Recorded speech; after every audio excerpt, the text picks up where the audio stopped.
Good morning, students. In last lecture, we had a discussion on Le Chatelier's principle. Okay, what is Le Chatelier's principle? When any stress is applied on a reversible system at equilibrium, then that reversible system adjusts itself in such a way as to minimize the effect of applied stress. Okay, आता आपण ते by change in concentration म्हणजे stress कुठला apply केला होता? Change in concentration of either of the reactant और product. when there is change in concentration either of the reactant or product, that a reversible reaction equilibrium is shifted either in forward direction or in backward direction. कशासाठी? so as to keep the value of equilibrium constant as it is. that means it remains always constant. okay, आज आपण शिकणार according to Le Chatelier's principle what is the effect of change in pressure and volume on the chemical equilibrium. Okay, आता pressure आणि volume हे फक्त applicable to gaseous reactions only. Applicable to gaseous reactions only. Okay, जर ते reversible reaction solid किंवा liquid स्टेटमध्ये असेल तर त्या रिव्हर्सिबल सिस्टीमवर प्रेशर आणि व्हॉल्यूम चेंज केल्यानंतर काही फरक पडणार नाही. पण रिॲक्शन जर ती गॅसियस स्टेटमधली असेल, that means all the reactants and products are in gaseous state, त्यावेळेला त्याचं प्रेशर कमी केलं म्हणजेच काय, व्हॉल्यूम वाढणार, किंवा प्रेशर वाढवलं तर त्याचं व्हॉल्यूम काय होणार, कमी होणार. म्हणजे प्रेशर आणि व्हॉल्यूम या दोन्ही गोष्टी एकमेकांना इन्व्हर्सली प्रपोर्शनल आहे. Pressure is inversely proportional to volume. म्हणजे त्या सिस्टीमचं प्रेशर जर तुम्ही केलं तर इनडायरेक्टली त्या सिस्टीमचं व्हॉल्यूम काय होणार, वाढणार, किंवा प्रेशर जर वाढवलं तर त्याचं व्हॉल्यूम काय होणार, कमी होणार. म्हणजे प्रेशर आणि व्हॉल्यूम या आपण कॉम्बिनेशनमध्ये इफेक्ट करतात कुणावर, on reversible gaseous reaction. Okay, मग आता इन्फ्लुएन्स जो आहे प्रेशर आणि व्हॉल्यूमचा, it depends on influence of change in pressure and volume on gaseous reaction depends on delta n. Delta n आपला झालाय बघा. डेल्टा एन म्हणजे काय, number of moles of gaseous product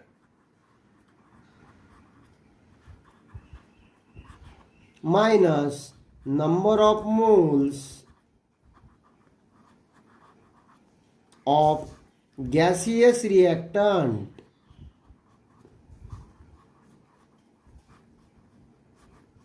okay, हे झालं आपलं डेल्टा एन म्हणजे काय, number of moles of gaseous product minus number of moles of gaseous reactant. आता इथे या डेल्टा एनची व्हॅल्यू एकतर इक्वल टू 0 येऊ शकते, किंवा डेल्टा एन ग्रेटर दॅन 0 येऊ शकते, किंवा डेल्टा एन लेस दॅन 0 येऊ शकते. मग त्यावेळेला डिफरंट डेल्टा एनच्या व्हॅल्यूनुसार प्रेशर आणि व्हॉल्यूमचा इफेक्ट जो आहे त्या इक्विलिब्रियम सिस्टीमवर हा वेगवेगळ्या पद्धतीनं होतो. आता तो कसा होतो हे शिकू. सगळ्यात आधी आपण डेल्टा एन इक्वल टू 0 त्या गॅसियस रिॲक्शनमध्ये काय होतं ते बघू. For example H2G plus I2G reversible arrow gives 2HIG. Okay, आता इथे बघा delta n number of moles of gaseous product 2 आहेत, minus number of moles of gaseous reactant 1 + 1 2. म्हणजे इथे डेल्टा एनची व्हॅल्यू काय येते, 0 येते. ओके, अशा टाईपच्या जर गॅसियस रिव्हर्सिबल रिॲक्शन असेल तर composition of equilibrium mixture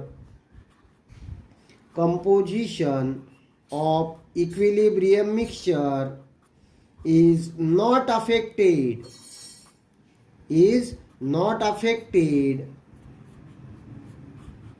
by the change in pressure and volume. by the change in pressure and volume. Okay, म्हणजे तिथे प्रेशर कमी केलं म्हणजेच त्याचं काय होणार, व्हॉल्यूम वाढणार, किंवा तुम्ही जर प्रेशर वाढवलं म्हणजेच त्याचं व्हॉल्यूम काय होणार, कमी होणार. प्रेशर आणि व्हॉल्यूम चेंज केलं तरी त्याचा इक्विलिब्रियम मिक्सचरवर काहीच परिणाम होत नाही. That means reaction proceeds equally in forward direction as well as in backward direction. कधी, when delta N equal to 0. Okay, आता सेकंड कंडिशन आपण शिकणार. If delta N greater than 0, delta N जर ग्रेटर दॅन 0 असेल तर त्यावेळेला pressure आणि व्हॉल्यूमचा काय परिणाम होणार हे आपण डिस्कस करणार. फॉर एक्झाम्पल कन्सिडर करा एक reaction PCl5G, reversible arrow gives PCl3G plus Cl2G. अशा टाईपची जर रिएक्शन असेल, आता इथे बघा delta N equal to product कोणते आहेत, PCl3 आणि Cl2, म्हणजे 1 + 1 2, 2 मायनस रिएक्टंटचा 1 मोल, 2 - 1 1, म्हणजे डेल्टा एनची व्हॅल्यू काय येते 1, which is greater than 0. Okay, आता अशा टाईपची जर रिएक्शन असेल तर प्रेशर जर डिक्रीज केलं, इफ प्रेशर डिक्रीजेस म्हणजेच त्याचं व्हॉल्यूम काय होणार, and volume increases. If pressure decreases and volume increases, that will shift the equilibrium in forward direction. Shift equilibrium in which direction? In forward direction. Okay, म्हणजे delta एनची value जर greater than 0 असेल तर त्या सिस्टीमवर त्याचं प्रेशर कमी आणि व्हॉल्यूम म्हणजेच व्हॉल्यूम काय होणार, वाढणार. असा जर स्ट्रेस आपण अप्लाय केला तर according to Le Chatelier principle, to keep the value of Kp constant, that equilibrium is shifted in forward direction. आता हे याच्या उलट प्रेशर जर त्याचं इन्क्रीज केलं म्हणजेच आम्ही काय करणार, व्हॉल्यूम डिक्रीज करणार. तर इक्विलिब्रियम आता याच्या अपोजिट घ्या, equilibrium is shifted in backward direction. Clear? Okay, आता तिसरी condition, if delta n less than 0, त्या रिव्हर्सिबल सिस्टीमवर काय परिणाम होतो प्रेशर आणि व्हॉल्यूमचा ते बघणार. For example N2G plus 3H2G reversible arrow gives 2NH3G. आता इथे डेल्टा एनची व्हॅल्यू बघा, 2 मायनस 3 + 1 4, 2 - 4 -2, म्हणजे डेल्टा एनची व्हॅल्यू काय येते, निगेटिव्ह येते -2, which is less than 0. Okay, आता या सिस्टीमवर जर आम्ही प्रेशर डिक्रीज केलं, प्रेशर डिक्रीज म्हणजेच व्हॉल्यूम काय होणार, इन्क्रीज होणार. ओके, त्यावेळेला according to Le Chatelier principle, the equilibrium is shifted in backward direction. When pressure decreases and volume increases, then equilibrium shifted in backward direction. Equilibrium is shifted in backward direction. Okay, आता याच्या उलट काय करणार, याच्या उलट pressure increase केलं म्हणजेच volume काय होणार, डिक्रीज होणार. तर equilibrium is shifted in forward direction. Okay, म्हणजे प्रेशर आणि व्हॉल्यूमचा जो इफेक्ट आहे, जो आपण स्ट्रेस अप्लाय करणार रिव्हर्सिबल रिॲक्शनवर, पण त्याच्यासाठी रिव्हर्सिबल रिॲक्शन कशी पाहिजे, गॅसियस स्टेटमध्ये. तर तिथे अशा पद्धतीनं प्रेशर आणि व्हॉल्यूमचा इफेक्ट होतो की जेणेकरून equilibrium is shifted either in forward direction or in backward direction so as to keep the value of equilibrium constant always constant. Clear? आता याच्यानंतर इफेक्ट ऑफ टेम्परेचर शिकणार आपण. What is the effect of temperature?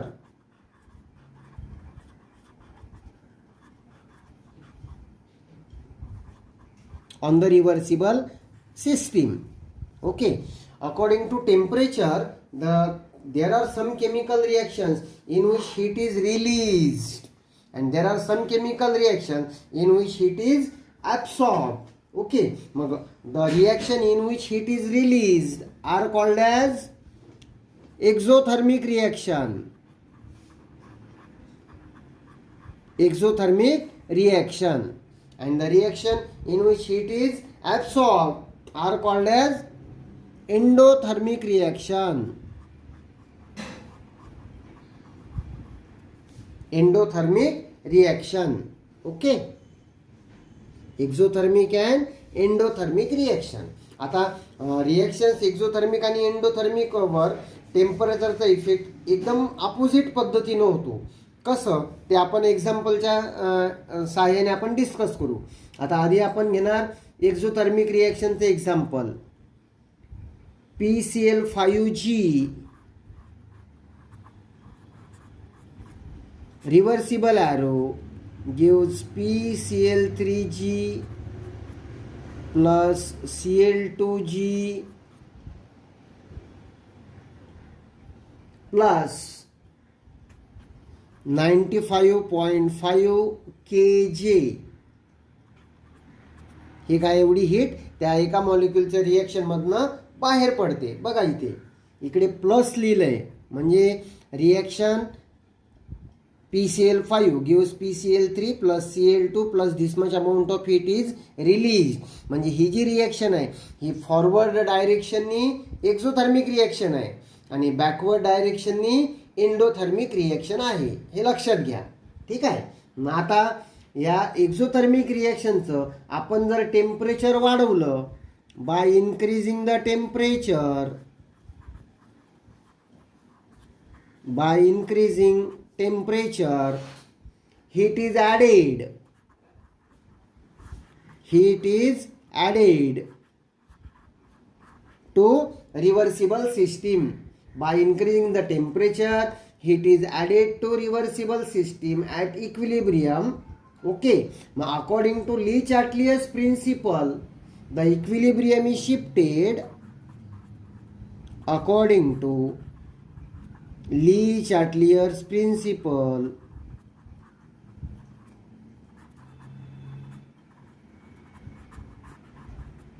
equilibrium shifted. Equilibrium shifted in backward direction. In backward direction. म्हणजे exothermic रिएक्शन्समध्ये आपण जर temperature वाढवलं तर according to Le-Chatelier's principle to remove the added heat the equilibrium is shifted in backward direction. म्हणजे backward direction ती reaction काय endothermic म्हणजे हीट इज ॲब्सॉर्ब. मग आपण त्या सिस्टीमचं टेम्परेचर वाढवलं म्हणजे त्याच्यात काय ॲड केली हीट. ती ॲड केलेली हीट तिथनं रिमूव्ह करण्यासाठी रिॲक्शन कोणत्या पद्धतीनं होणार एंडोथर्मिक. आणि एंडोथर्मिक रिॲक्शनसाठी ते equilibrium is shifted in backward direction. Okay. आता हेच याच्या उलट टेम्परेचर जर समजा आम्ही डिक्रीज केलं, टेम्परेचर इज डिक्रीज, मग तिथनं हीट आम्ही रिमूव्ह केली बरोबर. Then the equilibrium is shifted in forward direction. Okay समजलं. That is the effect of temperature on exothermic reaction. आता याच्यानंतर आपण एंडोथर्मिक रिएक्शनवर त्या टेम्परेचरचा इफेक्ट काय होतो ते बघणार. एंडोथर्मिक रिएक्शन याचं एक्झाम्पल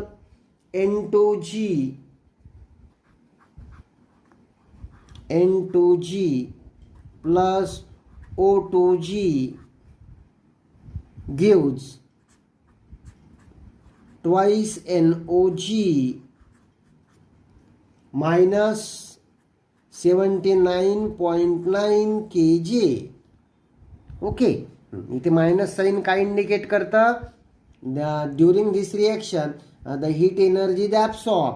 म्हणजे ही सुद्धा रिएक्शन फॉरवर्ड डायरेक्शननी एंडोथर्मिक आहे आणि बॅकवर्ड डायरेक्शननी काय आहे एक्झोथर्मिक आहे. ओके.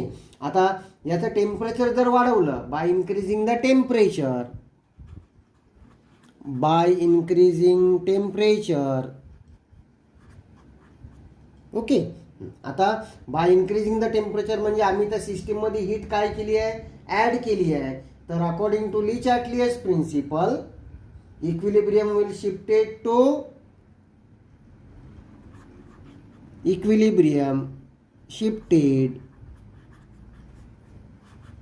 To forward direction.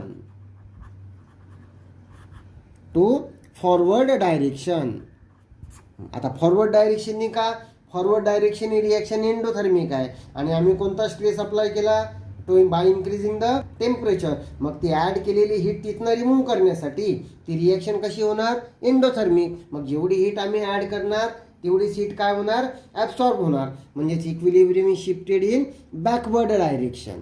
आणि हे जर टेम्परेचर जर कमी केलं, आता तिथे टेम्परेचर कमी झालेलं आहे, मग टेम्परेचर वाढवायचं आहे, तर ती रिॲक्शन कशी होणार, बॅकवर्ड डायरेक्शननी म्हणजे एक्झोथर्मिक पद्धतीनं होणार. ओके, म्हणजे अशा पद्धतीने एक्झोथर्मिक आणि एंडोथर्मिक रिॲक्शनवर टेम्परेचरचा इफेक्ट हा वेगळ्या पद्धतीने होतो. रिॲक्शन जर एक्झोथर्मिक असेल, as temperature increases equilibrium is shifted in backward direction. Reaction जर एंडोथर्मिक असेल, as temperature increases reaction is shifted in forward direction. Okay, चला आता त्याच्यानंतर एक शेवटचा फॅक्टर राहिला आहे, इफेक्ट ऑफ कॅटॅलिस्ट. कॅटॅलिस्ट म्हणजे काय, अ substance which increases the speed of chemical reaction without taking part in chemical reaction. म्हणजे या कॅटॅलिस्टचा त्या इक्विलिब्रियम मिक्सचरचं जे कंपोजिशन असतं, इक्विलिब्रियम मिक्सचर कंपोजिशन, ह्याच्यावर काहीच इफेक्ट होत नाही. फक्त कॅटॅलिस्टचा रोल काय आहे तिथे, to speed up the chemical reaction. मग ती रिॲक्शन कॅटॅलिस्टच्या ॲब्सेन्समध्ये केली तर इक्विलिब्रियम मिळणार, पण ते इक्विलिब्रियम मिळायला काय लागणार, तुम्हाला वेळ लागणार. आणि तीच रिॲक्शन जर कॅटॅलिस्टच्या प्रेझेन्समध्ये केली तर ते जे इक्विलिब्रियम आहे ते पटकन मिळणार. म्हणजे कॅटॅलिस्टचा रोल फक्त एकच, काय, to attain the equilibrium state,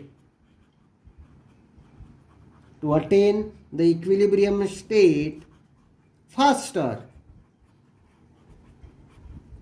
okay, म्हणजे त्याचं कॅटॅलिस्टचं कंपोजिशन कमी किंवा जास्त केलं तर त्या इक्विलिब्रियम मिक्सचरच्या कंपोजिशनवर त्याचा काहीच बदल होत नाही, जे आहे ते जैसे तेच राहतं. फक्त इक्विलिब्रियम जे अटेन करतो, इक्विलिब्रियम मिळायला थोडासा वेळ लागतो. म्हणजे कॅटॅलिस्टच्या प्रेझेन्समध्ये जर रिॲक्शन केली तर इक्विलिब्रियम पटकन मिळणार तुम्हाला, आणि ते कॅटॅलिस्ट जर कमी केलं किंवा ॲब्सेन्समध्ये रिॲक्शन केली तर इक्विलिब्रियम मिळायला तुम्हाला वेळ लागेल.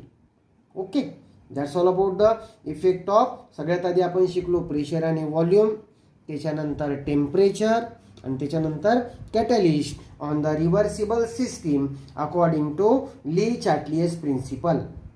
ओके.